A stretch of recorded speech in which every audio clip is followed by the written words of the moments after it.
Welcome to the Creating Wealth Simplified podcast. My name is Lauren Wells, here with my co-host, Chris Seveney. We're committed to providing you with the knowledge required to build wealth through real estate investing. Tired of consuming content about real estate? Stuck in analysis paralysis? Ready to do your first deal? As a member of our community, you will learn how to go from consuming content to taking that first step into the world of real estate investing. Our show is not about getting rich quick, but about providing you with the knowledge you need to take action. Join us as we speak with experienced investors who share action tips on how to escape the corporate world, start a thriving side hustle in the world of real estate, and go beyond your W-2 or 401k. Welcome, everybody. My name is Lauren Wells, and I am here with my co-host, Chris Seveney, and our special guest of today, Derreck Long. Welcome to the Creating Wealth Simplified podcast, where each week we bring you education and information that will help you take your next step in building wealth through real estate. So on today's episode, like I mentioned, we have Derreck from Quest Trust with us, and wanted to bring on Derreck to talk about self-directed IRAs. Why, what they are, who needs it, who doesn't need it, and how you can invest with them. Well, Lauren, thanks for having me. I'm excited to be here. I've done business with you guys for a long time now. So I love your guys' members and your teams, and I love seeing their investments come through with their IRAs. So I'm excited to be here on your platform. Awesome. Yeah, I was thinking, I speak with a lot of people who are always asking about different ways to invest and tax ramifications and self-directed IRAs. It's either you know what it is or you don't know what it is kind of what I'm finding. And that's not my area of expertise. I know what it is, so I'm in the know. I'm on the cool kids club right now. But for people that don't know, I thought it would be good to have an episode kind of talking about it. And then when I thought about Chris and I speaking about it, I was like, well, we should probably bring someone on who this is what they do. So I thought about you and figured we would let you explain. So I will kind of, ask you some questions that I hear often. Sure. So, absolutely. Well, if you want to intro yourself first, tell us a little bit about you.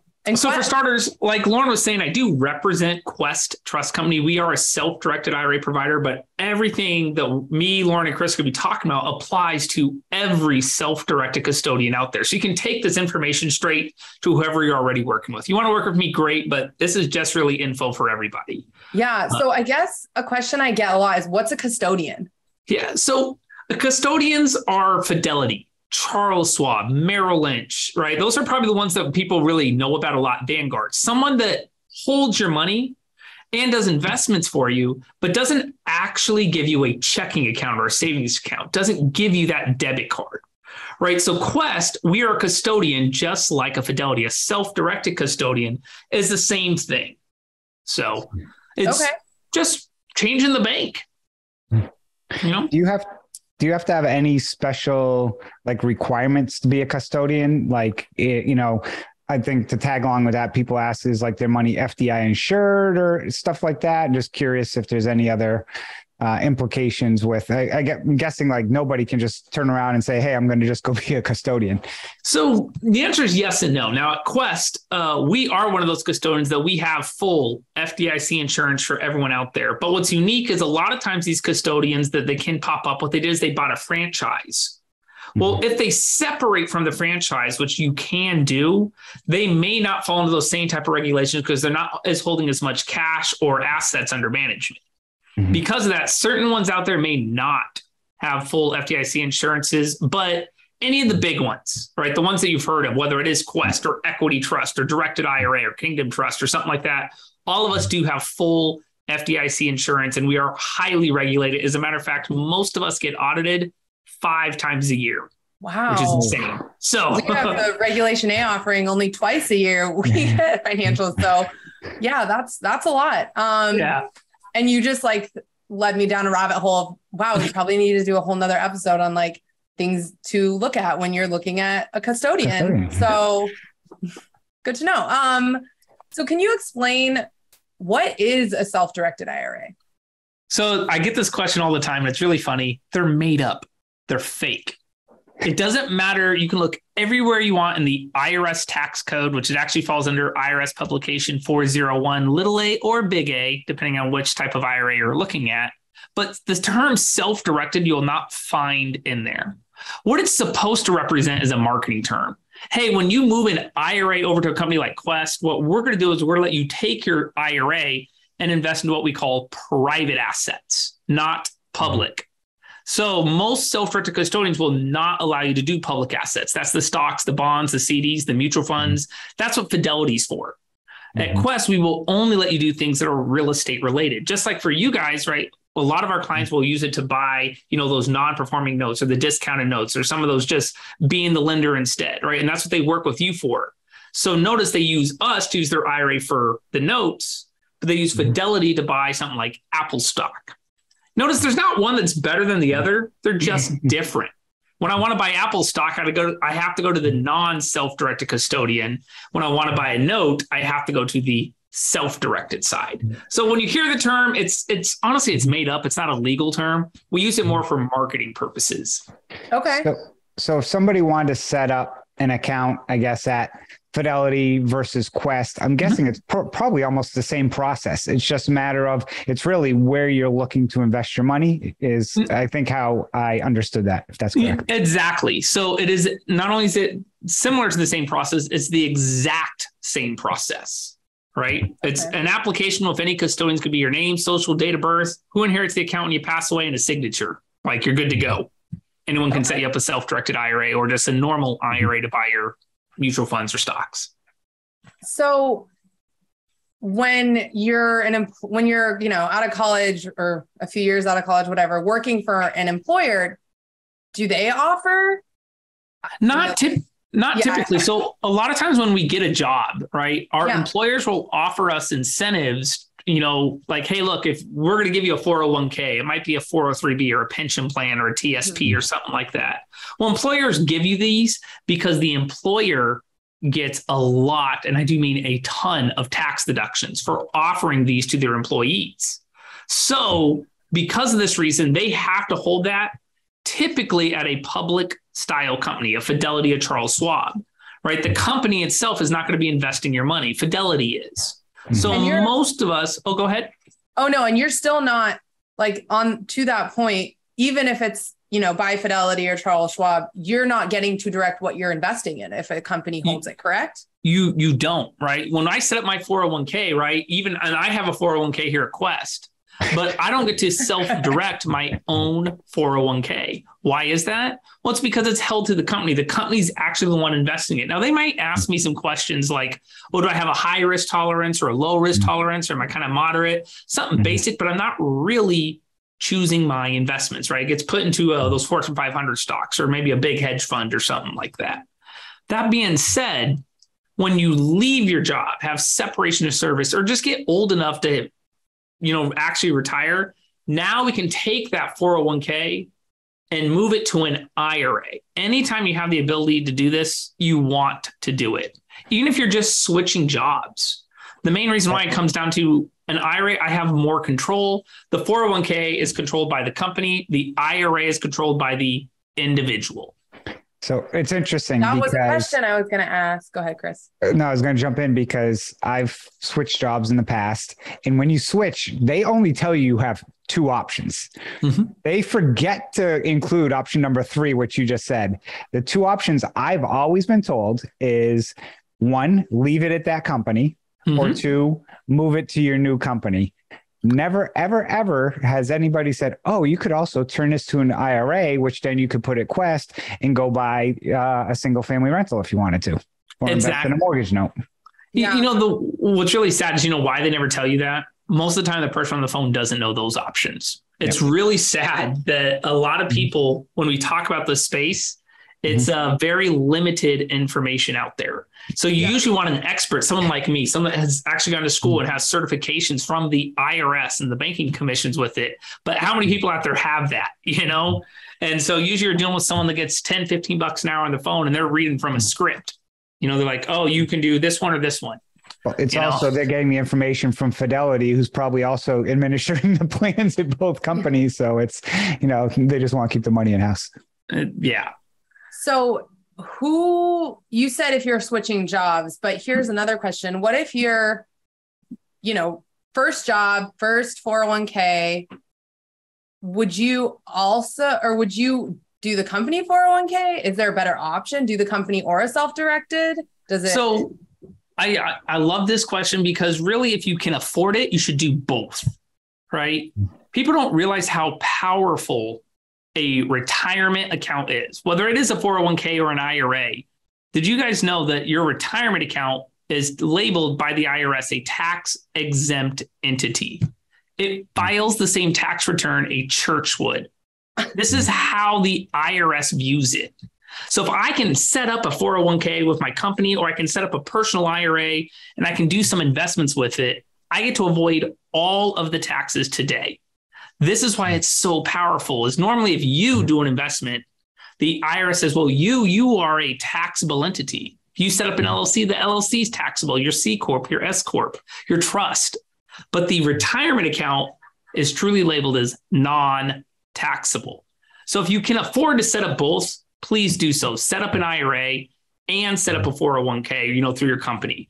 A lot of times, though, unfortunately, especially for the younger generation, they can't afford to do that, right? They're living off $20-25 an hour. Well, if $5 an hour is going towards their 401k, they can't put another $5 into the IRA. They just can't afford it. So I'd love to see them do it, but it's not as practical. As we get older, we make more money. We're also more interested in saving and not just, beer and party. That's awesome.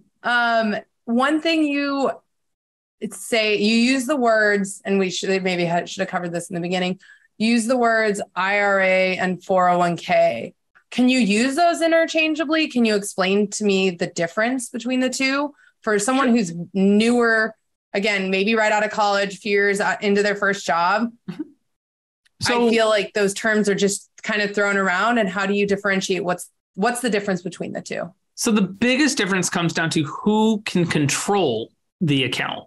A 401k is tied to an employer. Therefore, the employer is the one that controls the account. They control the investments. They control how much you can contribute, how much they contribute. They control everything on it. Whereas an IRA stands for individual retirement account. So an individual has control. Now, knowing this, a lot of times, though, what ends up happening is the IRA, you can't contribute as much. I can only put in $6,000 or $7,000 a year, depending on my age. Whereas the 401k, you can actually put in up to $61,000 a year. So there's a huge advantage on both sides. So if I'm brand new, I'm like, you know what? I'm just going to start saving money in my retirement account. I want to use it to start looking at buying some notes, buying some distressed properties, looking at some rentals. Well, that IRA, that's $7,000, $6,000, that's not going to go very far, And that could be really difficult to utilize. So it might take you 2 or 3 years before you want to move it over to a self-directed custodian. Got it. So can you explain the limits, contribution limits so is there a difference? Do they is it across both of them that you can contribute a certain amount? How does that work? So I put retirement accounts into 3 categories. One, what I label as individual retirement accounts. This is going to be your traditional and Roth IRAs. All right, traditional IRAs are more popular with the older generation. Roth IRAs are more popular with the younger generation. See, you're on that. You're on that. Like I'm in the middle. I'm not awkward middle child. I didn't even realize Roth was around. We'll talk about Roth later on and stuff, but we'll let so Derreck keep going. You got to remember, I'm a nerd. Okay, the Roth IRA was created in 1997. All right. So it wasn't even around pre that. I was, I was a junior. I was a junior in school I was in junior high at that point in time. Right. I was getting ready to go to high school. Well, you got to think about it. In 1997, how my parents, they didn't know about a Roth. They didn't know anything about that. And that's the generation right now that is there at the retirement age. So knowing that a lot of people don't know about the Roth IRA. But the contribution limits, like I said, sorry, I got off topic. We break it down to individual accounts first, traditional and Roth. Mm-hmm. As an individual, I can only contribute $6,000 under 50, $7,000 over 50. That's it. The next category, we have what I call employer plans. These could be 401ks, 403bs, SEP IRAs, simple IRAs. There's all sorts of ones out there. TSPs, if you're in the military, 457s, if you work for the government. Like there's all sorts of different plans, but they all say you can still contribute the same amount. That's $61,000 a year. Now, the reason it's so high is two people get to contribute.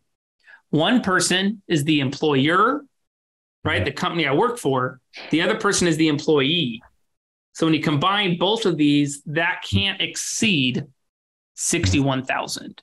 Now notice, because I put them in different categories, I can max out my Roth IRA contributions. I can max out my 401k contributions. And then you have some specialty accounts that are really weird that a lot of people will utilize, like a health savings account or an education account for college, but we won't dive into those. But that's why I break them up in three. In most companies, I know, you know, an individual for, I think a 401k can contribute roughly like 20 grand, I believe. And then the companies can contribute to less. Most companies that I've worked with in the past, typically might contribute like 3 to 5% of, you know, or max like 50-50, but it's still, you know, if you can put in 18,000 versus 6 with an IRA, it's still, you know, a powerful vehicle, to invest in. And that's one of the reasons why we, you know, with our Regulation A plus fund that we launched, we had a low minimum. You know, we have a $500 minimum in there, because if somebody's just getting started with an IRA and have $6,000, you know, it's very difficult to get into real estate with 6,000. You might be able to buy a partial maybe, or, you know, a sketchy note possibly. But if you can invest in a large pool and get a decent return, it was one of the areas that we looked at, because we thought there was a lot of people I've spoken with in the past, you know, we're just getting started with IRAs and like, what can I do with this? And I'd be like, I kind of can't help you right now, but Lauren and I kind of figured that out a little bit. I need to get it in somewhere. So good job. There's a lot of people are just hearing sometimes for IRAs, you know, the first time. We throw out Roth, we throw out traditional. Can you just explain briefly the differences between the two? Yeah, it all comes down to how the earnings come back to the retirement account. So the traditional IRA, once again, it's more popular, grows tax deferred, meaning I get to defer my taxes until I'm old. Great way to look at it. So if I have $100,000 today, right? Right now I'm 36 years old. So at 36, I can defer any taxes on this money until I'm 72. The IRS says though, hey, at 72, you're getting old. You're going to kick the bucket soon, and they make you pull the money out. If you think I'm lying, they give you a death chart. They have a chart for every single one of us that says when you're going to die. All right. They now make you pull out that money that you just grew, all right, in certain increments and pay your taxes. Right. They know, hey, look, we're estimating that you should be passing away here. So now you got to take out that money because we want to get paid. Now, in my example, if I take $100,000 today at 36 years old, and I grow it to the age of 72. Let's just say I grew it to $1 million. That's really not unrealistic. You know, I got almost 40 years to do this. And especially in notes and real estate, that's pretty easy to do. Mm-hmm. Well, if I'm in a 20% bracket, I owe $200,000 in taxes. This is the traditional IRA. This is the account that grows tax deferred. This is the number one account that people have. But the Roth IRA is the reverse of this. The Roth IRA is the one that everyone says truly grows tax-free. I'm going to take that same $100,000. I'm going to take that money, pay taxes on it right now. I take that $100,000, I move it in my Roth IRA. Let's overestimate your tax bracket. Let's call it 40%. There's not even a 40% bracket, but we're going to call it that. Mm-hmm. You owe $40,000 in taxes. But now that 100 grand truly grows tax-free. You never owe taxes again. Ever. Not even, and it's not just for your life, it's for the life of your heirs. Okay. Basically pay now or pay later, essentially. Right. But there's a big problem with my story, and there's a reason everyone uses the traditional. And what do you think the problem was? Did you catch it by chance?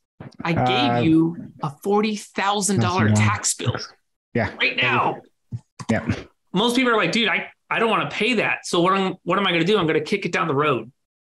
Right? I'm going to defer it. I'm going to push it down Well, I'll do it next year. Well, that 100,000 didn't stay 100,000, did it? It grew. It grew to 110, 120.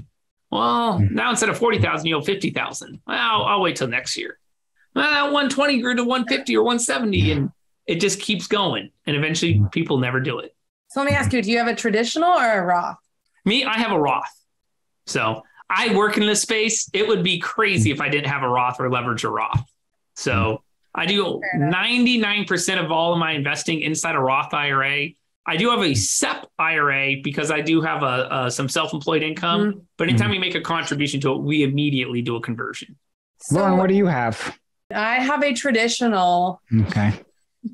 I have a traditional.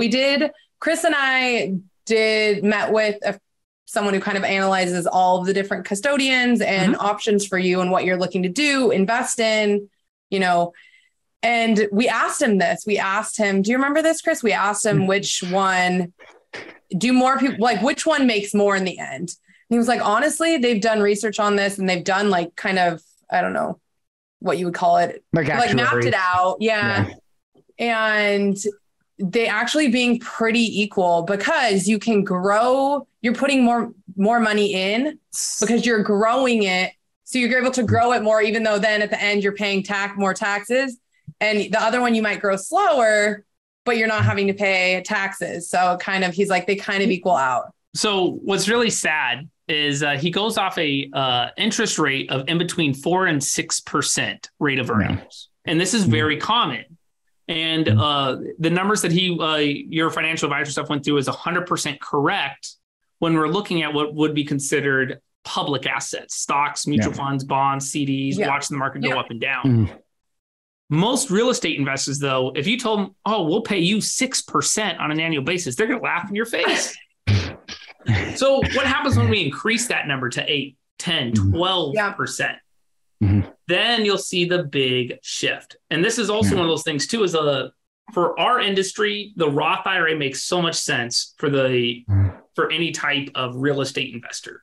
But most of the US, man, they're not doing real estate deals. They're not trying to be, savvy investors. We all say we want to be wealthy and we all want to do these and take these steps. But a lot of times it's tough, and that's something that a lot of times people will never take that leap and do. And that's very common. My grandma, too, there's another side of it. My grandma is right now 87 or 88 years old. She will never do a Roth conversion. Do you know why? She says, I'll be dead before I spend this money. You deal with the taxes. So to give people an idea, because we're talking about IRAs and, people may or may not heard of them, what is the overall, amount of money in IRAs? Is there a number or, that people have stuck in IRAs? Yeah. So if we think across the board and just a US number worldwide, right? Just US wide, it comes out to be somewhere between 24 and 25 trillion dollars. Wow. Right. Americans, the majority of their money is sitting in their retirement accounts. And just if you're out there and you're listening to this, think of you as an individual. Do you have more money in your checking account or more money in that 401k or IRA that you've been shoveling money away in for years and years and years? Yeah. So this is also why sometimes I think it's sad as people, they go, wow, I really like this investment. Lauren was walking me through all these things, but I don't have the capital to do it. You probably do. You just need to think outside the box a little bit. Realize that you can use those 401ks. You can use those IRAs to buy that property, to do those notes. And once you realize that, that's where the biggest change starts to happen. Yeah. So that's actually what prompted this episode. Was I was talking to someone who is about to retire, close to retirement, and he has money with, it wasn't Charles Schwab, but it was someone like along those lines. And he was looking to invest. He was interested in the fund, but he's like, oh, I would have to liquidate my traditional account. And I was like, this is where I was like, oh, I want to talk to you all about self-directed IRAs and why you should be doing this. And you do have the cash, but you just don't have it in a vehicle that allows you to invest in this type of asset. So, or in anything but what whoever, I forget, Fidelity wants to invest in. So could somebody take money from Fidelity, let's say I had 100,000 at Fidelity, and all of a sudden I was like, wait, I want to invest something in real estate. Could they transfer from Fidelity to open an account at like a Quest and transfer money between two IRAs? And to top on that, can they transfer less than the whole thing? Could I say take 100 of that 150 and put it in a self-directed account? Absolutely, you can. And this should hold true for any custodian out there. So obviously, guys, remember, I work for Quest, so I talk about them, but everything we're talking about holds true for any self-directed custodian out there. Is first off, you can always transfer cash from a Fidelity, a Vanguard, Charles Schwab, wherever it is, over to an IRA at a self-directed custodian. All you're doing is changing the bank. Bank A lets you invest here, and Bank B lets you invest here. So if you just want to change your investments, absolutely change that cash over. This also means, though, and Lauren just said it, you don't need to move over the full balance. I think that's always a common misconception. If I'm looking to buy right now a note from you guys, or I'm looking to purchase a property or just invest into your fund, I say, hey, Lauren, I want to go ahead and put in $20,000 into this fund. Well, guess what? I transfer over $20,000 and that's what I'm going to utilize. Mm-hmm. So it's very simple. Yeah. How hard is that process? Because I think the next question is, shoot, it's already sitting there. Like, do I want to go through the process and hassle to get it to the other custodian and the paperwork? Is it a headache? What is that process? So if you have a good custodian, they should make it simple on you, right? They should help you fill out any paperwork that might need to come into play. I think the hardest thing to do is, unfortunately, is when you have to call that Charles Schwab or that Vanguard or whatever, and to say, hey, I want to sell those stocks. Because you know what's hard? It's not saying sell the stocks. It's 1 for this, wait on hold, 2 for this, press 5 for that, press 0 10 times. I just want to talk to someone live. Oh, they hung up on me. Those like, and that happens all the time. That's me. I'm like 0 0 0 0 0. Just get me to a real person, please. Right. That's the hardest thing about it. Now, for the most part, though, the overall process is easy. What I would like to talk about is how to go through the investment, though. Mm-hmm. Okay. Wait, if I could ask one more question. Yeah. What does the timeline look like? So if tomorrow I wanted to set up, I had funds I wanted to move over and get set up, how long before I can utilize those funds to invest in a property or an asset or a fund? When it comes to actually setting up the account, most custodians usually will do this in 24 to 48 hours. That's what Quest sticks to when it sets up the account. Okay. Now, once the account is set up by banking regulations, you can't do an investment for the first 7 days. They give you what they call a rescission period. Mm-hmm. All right. So that account actually has to be open and established for 7 days before it's allowed to buy anything. And that holds true no matter where you go. After that 7 days, though, it should be good to go to do an investment. So at Quest, our goal is to set up the account. During that 7-day rescission period, go through those investment documents and request the funds from Charles Schwab, Fidelity, Vanguard, etc. If they're in an IRA, typically it's going to take 3 to 4 days to transfer the cash over. If they're in a 401k, though, give yourself about 2 weeks. 401ks, 403bs, for whatever reason, the IRS has not caught up on this and the Department of Labor hasn't caught up with this, but they only allow them to send a check. That means you have to wait on the mail and typically a check hold from the bank. Yeah. We just went through this with my husband, transferring his old employer's 401k to a solo checkbook control 401k. Mm-hmm. And it was like, everything was great. And then we had to wait on, I think it was Fidelity, like 2 weeks. Yeah. It's like, what are you doing? Who uses checks anymore? But it's still, 2 weeks still isn't that. It's not that bad. So it's not, you're not waiting 6 months. You're maybe waiting 3. If you're if you want to go on like a worst case scenario, you're talking 3 week time frame. So give yourself 7 days to 3 weeks, somewhere between there. Okay. Mm-hmm. Okay. And then you were going to talk about, say I get off the phone with someone, they have the self-directed IRA and they want to invest in our fund. Like what does that process look like on their end? Well, so as far as when it comes through the investment, understand when someone sets up a self-directed IRA, that IRA really is its own entity. That IRA will have its own name, its own address, its tax ID number, even its own level of asset protection. So as an investor, I'm not going to go through anything different. I'm still going to fill out the same paperwork instead of me putting Derreck Long on there, I'll put my retirement account's name on there. It's not my address. It's my retirement account's address. But this is also where I see a lot of people make mistakes. Yeah. And I think your guys' group does a great job of this. And so for those of you guys who don't know, before Lauren even launched any funds or was selling notes, you sat down with me and you said, hey, Derreck, I want to make sure it's easy on my investors. And you went through the motion of making sure that we could set up a good portal to where they could type in the right things, click the right buttons. And what's really sad is a lot of people won't do that. A lot of syndicators or people selling notes or even people that just have funds won't take that extra step before they even reach out to their clients. And I think you guys did such a great job of that, that's something that people should be looking for with their IRAs is, all right, if I'm going to use an IRA, does this person understand what I'm going through? Do they know the process? And with you guys, you made it real simple for them. And we've also picked up because people fill out W-9s and they'll fill it out and put their social security number when they invest with an IRA. And, we've, been through that enough to be like, no, don't do this because my CPA is going to see that and all of a sudden send you an interest statement based on your social. You need to make sure you have all your IRAs information. Please talk to your custodian. And I think I have Quest's EIN number memorized by now. And that's so true. Remember, guys, your IRA is a tax exempt entity. So if you are a taxable entity, if you put your social, you receive the profit, you pay your taxes. If you put the IRA's number, no taxes. So big difference. So when it comes to fees, how do custodians make their money? So any self-directed custodian makes their monies on the fees.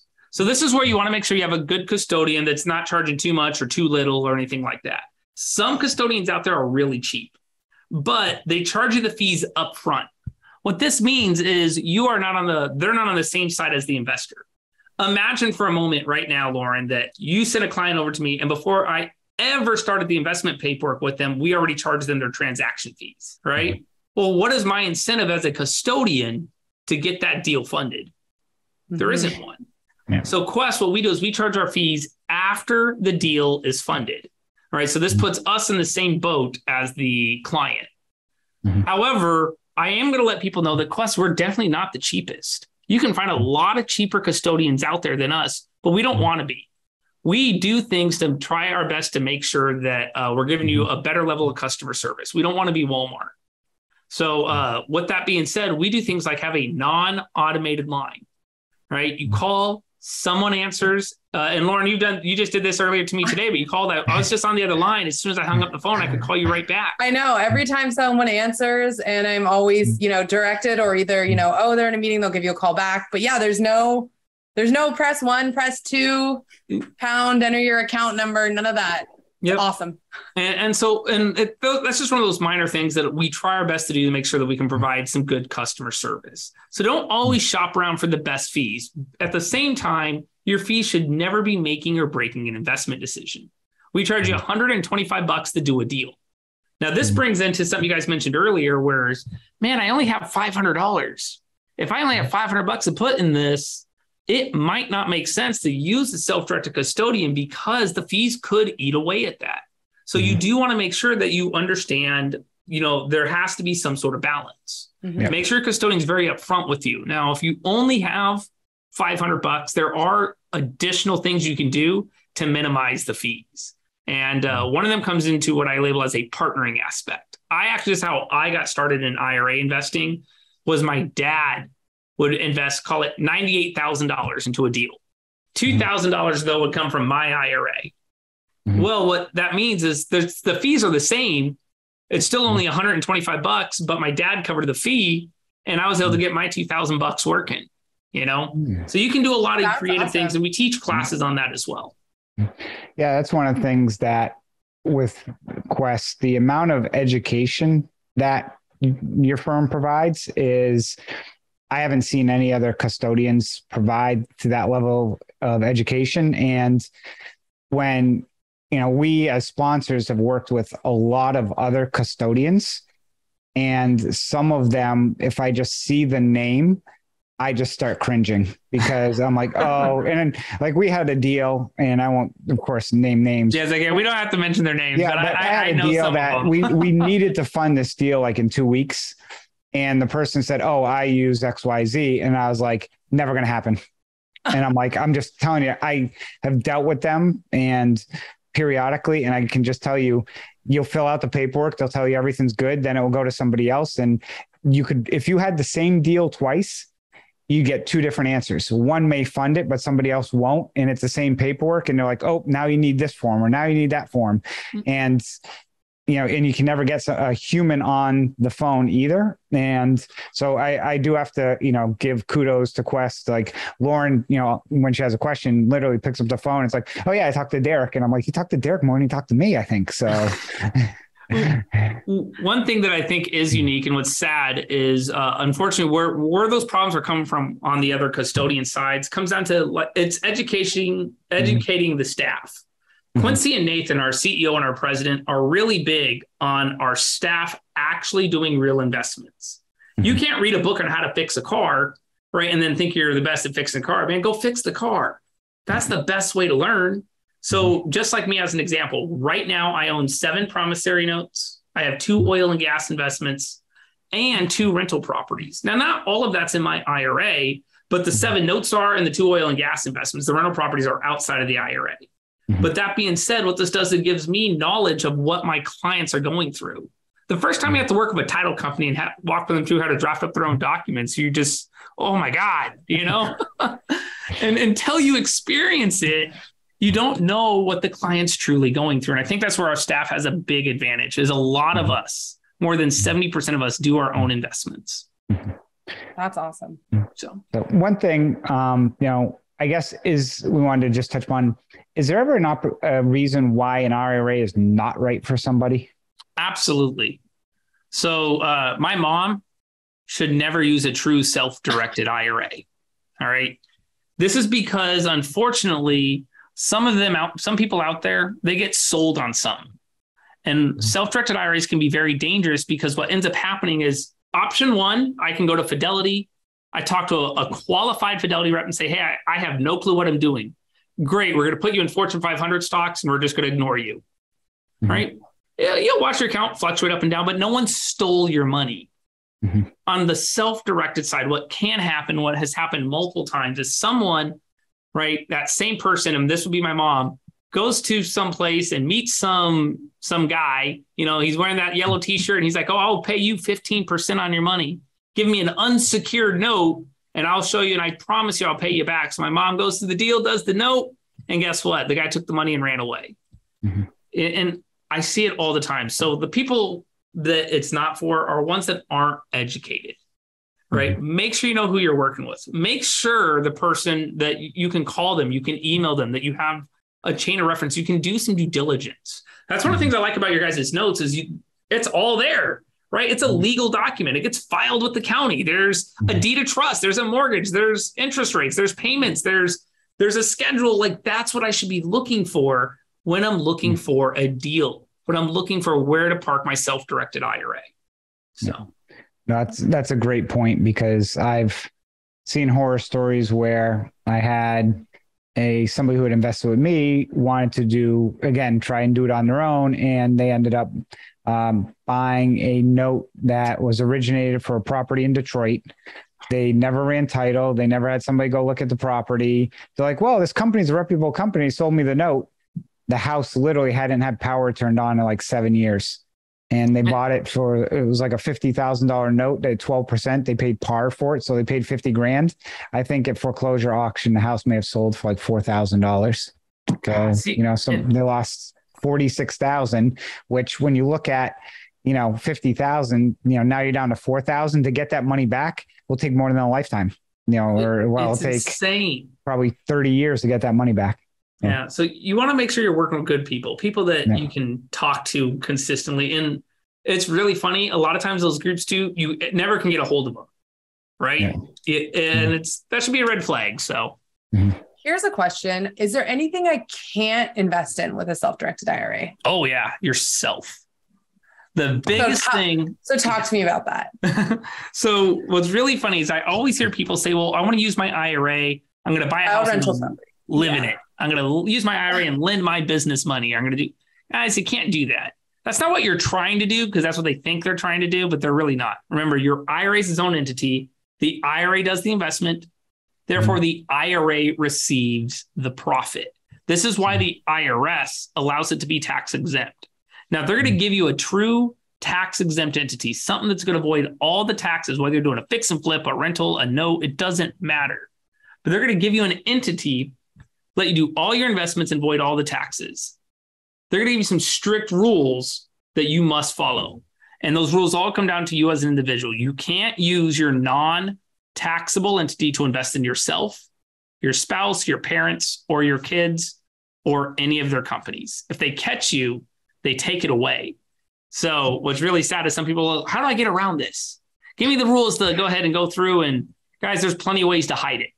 There really is. Set up an LLC, label someone else, and go try to just lend yourself some money. I've seen people do it. The problem is if you get audited and the IRS catches you, that's where they're going to take away everything. And that's what's scary. And you can see this actually happen in a most recent court case it was ended in November, labeled McNulty versus Commissioner. If you guys want to look it up. Is this about the gold?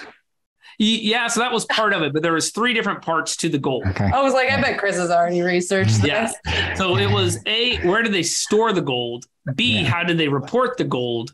And C, what did they do with the gold in between that points in time? Mm-hmm. And between those 3 factors, there was a lot of fishy things that went on because they were taking their IRA and ultimately benefiting themselves today. Mm-hmm. Now, remember, guys, that's not what you're trying to do. We can still use that entire retirement account and invest into anything you're looking at. You just can't use your IRA and give it to yourself. You know, I can use an IRA and buy a note, no problem. I can use an IRA and buy a house, no problem. So just don't live in it. Yeah, just don't go live in it. Well, I mean, once you get age where you can take the money out, and this is high level, but if I was 70 years old, had a house that had an IRA, that was a beach house, that was a rental, at that point in time, you basically take it as a distribution or something, right? That's correct. So, and that's where that Roth really starts to make sense. So imagine you had a $300,000 beach house. You know, that's actually a pretty cheap beach house, but yeah. So if you had that beach house in the IRA, in the traditional IRA, what would happen is you take a distribution. The house is now out of the IRA. You own it personally. You can go live in it, stay in it, do whatever you want. But that $300,000 is taxable. Yeah. Whereas if we did that in the Roth IRA, you truly could be 100% tax-free. Here's what's even crazier. If you did that in the Roth IRA and you sold the house, moving forward, not only is it always tax-free, every deal you do forward, 100% tax-free, and you can live off the money. Yeah. I can do 10 fix and flips a year. None of it's taxable. Own 10 rentals. None of the income's taxable. Don't even have to report it. And I can pull it out and spend it how I see fit. So essentially, you can't invest in yourself. You can't invest in, I'll call it the vertical familial of your parents or your kids. But you could technically lend to a sister or brother. Technically. So what the IRS says, they give you a very specific list. They say you, spouse, parents, kids on the surface, right?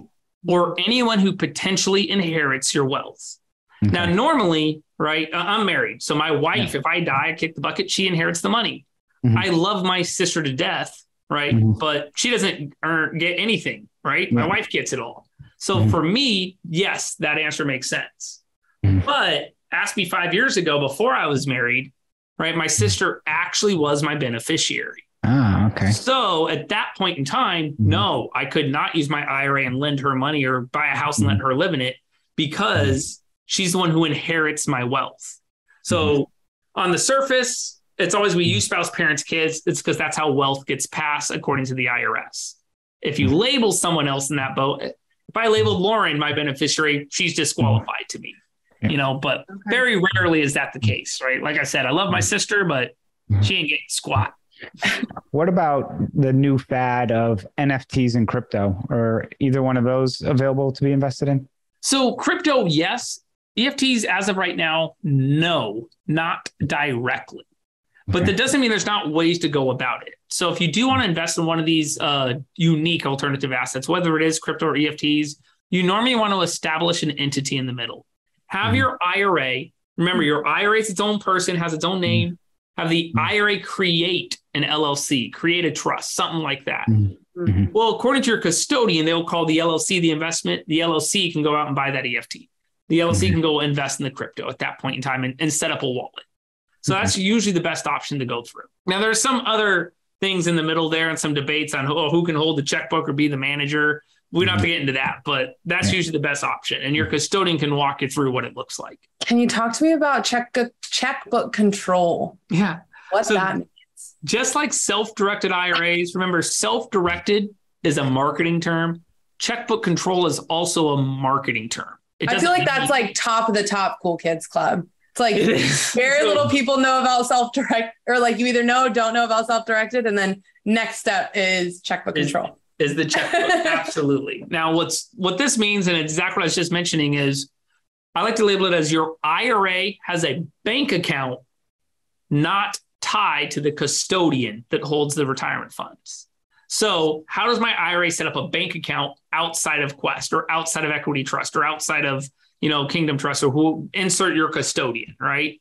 Well, what has to happen is the IRA has to create an entity in the middle. Call it an LLC, a trust. We've seen C corporations as well, but the IRA has to create something in the middle. From there, that if it was an LLC, the LLC obviously can have its own bank account. Now, notice though, the IRA is labeled as the owner, right, of this entity. Now, normally, and you'll see a lot of attorneys, they get used to taking this shortcut. But anytime if my attorney sets up an LLC for me, he labels me as what he calls the managing member, right? Well, these are technically two different roles if you actually read through the Schedule A. There is a member labeled as an owner, and a manager, right? The manager is the one who is doing exactly what we're calling it, managing it. Well, in this specific case, the member must be labeled the IRA. The IRA is the one that set up the LLC. The manager, right, needs to be someone else. Now, there's debate on that topic until the McNulty court case. It started to make a little bit more clear. Some people say you can be the manager. Quest says you have to have that non-disqualified person be the manager. But there's different levels, and we can all walk through those type of things. But notice that LLC has its own bank account. Because it has its own bank account, they call it a checkbook control. Now, that term was created in right around 93, 94 during a Swanson versus Commissioner court case. But that was back when checkbooks were legit. Now it's a debit card, guys, right? It's a debit card. But we still call it IRA. Control. Yeah. So last question I was going to ask is, I know there's been, a lot of talk in, Congress about, changes to IRS as well as, IRAs, and the IRS, I know, just hired like 80,000 people to start, doing more audits and so forth. Has there been, has there been anything recently that's, updated rules, regulations that people should be aware of? Absolutely. I know because it's constantly changing. Yeah. So here's what's really unique is until 2019, self-directed IRAs were actually almost never mentioned, not once in Congress, right? Not once. And retirement accounts and self-directed IRAs have actually been around since 1974, right? Which is where the ERISA Act came in. Remember, I'm a nerd. All right. So what was unique, though, was in 2019 was the very first time we ever heard about this at the Seller Finance Coalition. At this point in time, a lot of people in Congress started to realize the power of these self-directed IRAs. In 2020, another big thing happened where they were Congress was actually trying to get rid of IRAs doing any type of syndicated style investments, LLC investments, trust investments. I mean, you name it. It was going to pretty much be stocks or mutual funds. We actually had to fight, and I actually had the privilege to speak in front of Congress on 6 occasions during this level, and we got that abolished. Now, the Secure Act 2.0 came out. And what's unique is Congress is actually finally looking at these in a positive light, right? Right now, if you want to look at the Secure Act 2.0 and go through sections 101 through sections 386, you'll see 7 different bills in there. And all 7 of them are pro self-directed IRAs, creating more things for the Roth, allowing the IRAs to be more lenient to do real estate style investments, because it used to be like, man, it was cut and dry. If you did something wrong with your IRA, like I was saying earlier, you would lose the whole thing. And you can see that in the McNulty case. But what is unique now is they're trying to be more lenient, because real estate can be tricky sometimes, you know? So that's what I really like about this. That being said, with them bringing on 80,000+ auditors, and obviously Congress is well aware now of self-directed IRAs, and they are being mentioned so much more. It's not the time to do something shady. It's not the time to do something where you're playing in that gray area. Because once again, remember, this is most of your money. Usually we have more money in a retirement account than we do our own checking account. Well, that other stuff, that was like the Peter Thiel rule they were trying to implement, essentially, right? Where he made like $6 billion off of PayPal off of like a minor investment. Yeah. So Peter Thiel today has $21 billion in a Roth IRA that's 100% tax-free. Congress has no rights. The IRS has no rights to any of that money. It's all tax-free, right? So what's funny is I actually fought for that, right? I actually fought for them not to go ahead and go after someone like Peter Thiel, because honestly, at that point in time, that's how the rules are written. Yeah. You can be mad at him all he wants, but if you were in his position, you'd be like, dude, I just did what you allowed me to do.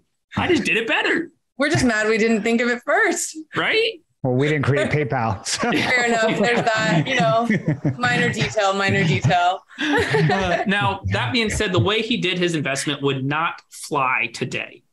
All right. The way he went through those investments at that point in time, it is impossible to get through with any type of custodian or even checkbook controller, solo 401ks, doesn't matter. You would not be able to get through that type of investment today. But at that point in time, when he did it, which was 1998 or 1999, man, our CEO calls it the wild, wild west, right? It was that, we're going to go ahead and see what happens and no one knows what's going on. I think something you said like really resonates with me. I bet resonates with a lot of listeners. Is there's a lot of people who like want to get started in real estate or investing in something outside of the stock market, especially now. I feel like it's like every other call I have. But they don't think they have the money, and they do. It's just not in the right type of account that allows them to utilize that money. Right. So I don't know how to, I want to tell more people about self-directed IRAs. So I feel like there should be a class for like in college, like how to grow your wealth. It's like a forced savings that you can tax-free, like, come on. So one of the best things, guys, is especially out there nowadays, leverage YouTube. God, you can learn a whole language just watching YouTube and never take a class. You really can.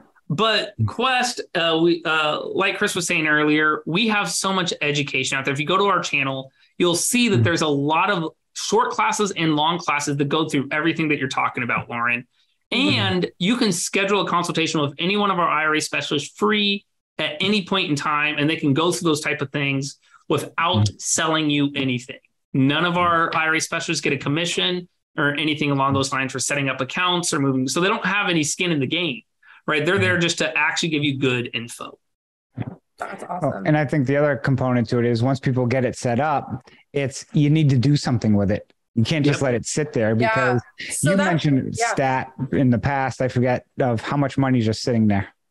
Yeah. So just at Quest alone, believe it or not, we have over $500 million. But if we look at the US wide, it's somewhere right around 28 trillion or 26 trillion. It fluctuates. Just uninvested sitting there.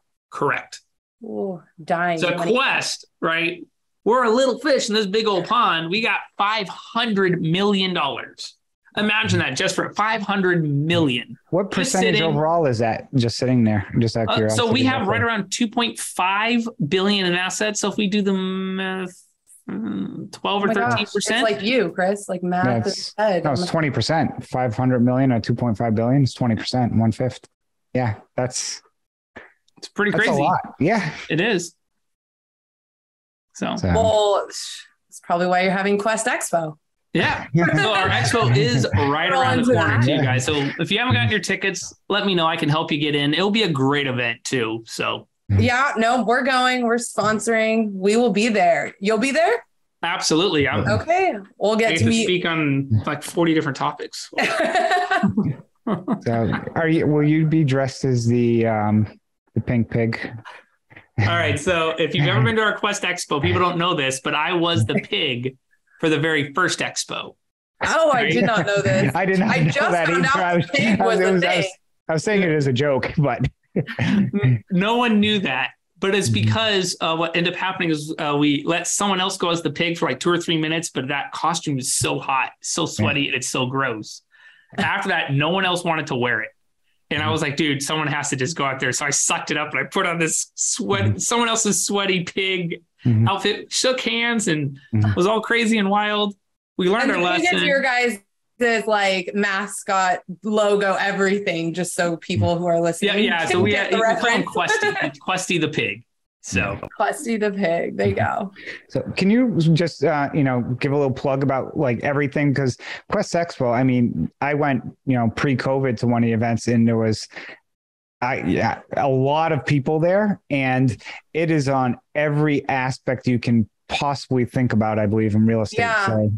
Yeah. So one of the unique things about the Quest Expo is you got to remember, guys, we're a retirement company. So we don't really have anything to sell you. That means any speakers we have going up there, they're not allowed to sell their programs or anything like that. They're strictly there to give you education, right? So it's a great, safe place if you're either a brand new investor or an experienced investor to come in and learn a new topic or meet your new business partner. This is also why we bring in, I think, we have 38 or 39 different vendors, and we don't try to bring in like 30 of those vendors being lenders. Like that doesn't work. Everyone wants something different and needs something different. Lastly, and guys, I'm ex-military. Look, I got my whiskey right behind me. We have an open bar. All right. So not only can you get great information, you can meet new business partners, meet new vendors, right? It's a safe place to where you're not being sold a coaching program, or anything along those lines, right? Because we've all been there. Come have a beer, meet so many other investors. In 2019, which is the one that I think you went to, Chris, we had 1,100 people at the peak there at one point in time. 1,100 people. So it's incredible. Yeah. I mean, most conferences you go to are more catered to a specific topic, and there might be 200-300 people there. If you hit 400 to 500, that's like good. And I was there, and like I said, I thought the number was over 1,000. It was just, it's like overwhelming in a sense of like, wow, there's like a lot of people, like so much opportunity just to network and meet people and also share stories or hear what other people are doing. So it's a great opportunity for people, and it's, centrally located and, down in Texas. So it's kind of, whichever coast you're coming from or wherever you're coming from, you can get there in probably, pretty much under 3 hours. Yeah. And want to give the details on when that is, just in case if anyone's listening, they, Yeah. So the expo is on September 23rd through the 25th. I have to look if you look at my calendar. Friday, Saturday, Sunday. Yeah. So it's a Friday, Saturday, Sunday. At first I didn't understand, but now I get it. So because most people probably are working during the week, I'm assuming is why. Yeah. So in Houston. Yep. It's going to be in Houston. It's going to be at, was it City Center? Is that what they call it? I think. Yep. So, but yeah, it's a big venue. It's kind of connected to a mall. So what's nice about that too, is if you just need to get away to get some just cheap food, boom, you can do that. So awesome.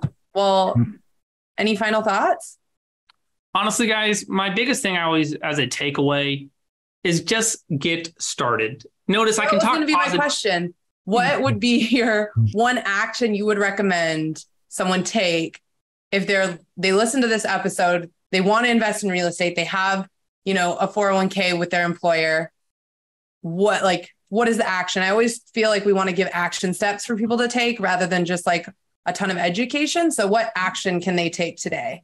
Get out of the analysis paralysis mode. Too many of us. So there's too much. I'm going to say there's too much information out there to some degree that can become overwhelming.